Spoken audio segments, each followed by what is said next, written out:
Ivar the Boneless, also known as Ivar Ragnarsson, is one of the legendary sons of Ragnar Lodbrok. He was one of the leaders of the great heathen army that invaded England in the 9th century. It is not truly known why he was given that nickname. Perhaps he was crippled without the bones or moved very fast and flexibly during combat. That Ivar the Boneless considers Eivor a friend. Who calls you boneless? Some background I killed in Hibernia. Used his guts to shine my spear. Called me boneless because I move like a reed in the wind. While the sagas describe Ivar's physical disability, they also emphasize his wisdom, cunning, and mastery of strategy and tactics in battle.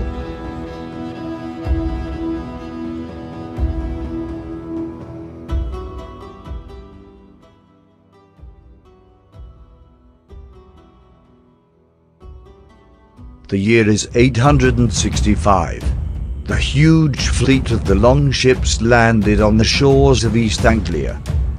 This international army consisted of Vikings from Norway, Denmark and Sweden, led by 3 leaders: Ivar, Ivar and Halfdane Ragnarsson. According to the sagas, these were the sons of the notorious King Ragnar, who came to avenge their father, killed by King Eil of Northumbria, throwing him into a pit with snakes. Late the next year, the army turned north and invaded Northumbria, eventually capturing Alla at York in 867. According to legend, Alla was executed by Ivar and his brothers using the blood eagle, a ritual method of execution. City of York became a safe fortification of the Vikings.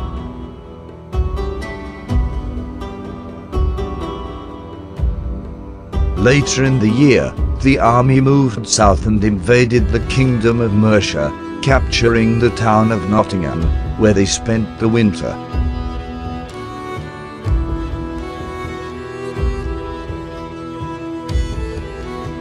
King Bergd of Mercia responded by allying with the West Saxon King Athold of Wessex, and with a combined force they laid siege to the town. The Anglo-Saxons were unable to recapture the city, but King Bergd pays them to leave back to York. Returning from Nottingham, they passed through East Anglia, where they captured and tortured the local King Edmund. In the end, they kill him in a cruel way.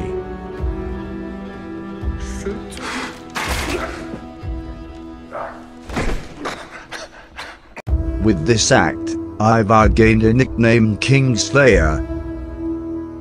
870. The army splits.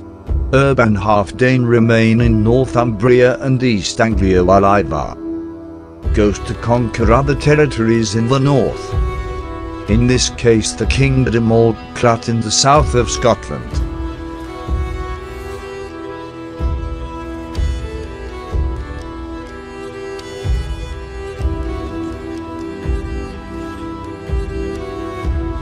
Further Ivar's actions are not known. Ivar dies in 873. The place of his death as well as the tombs were not known, until farm named Thomas Walker discovered a Scandinavian tomb at Repton in Derbyshire, close to a battle site where the great heathen army overthrew the Mercian King Bergd of his kingdom. The number of partial skeletons surrounding the body, over 250, signified that the man buried there was of very high status. It has been suggested that such a burial mound is possibly the last resting place of Ivar the Boneless. According to the saga, Ivar ordered that he be buried in a place that was exposed to attack, and prophesied that if that was done, foes coming to the land would be met with ill success. This prophecy held true, says the saga, until when William I of England came ashore. He went and broke Ivar's mound and saw that Ivar's body had not decayed. Then William had a large pyre made upon which Ivar's body was burned. Thereupon, William proceeded with the landing invasion and achieved the victory.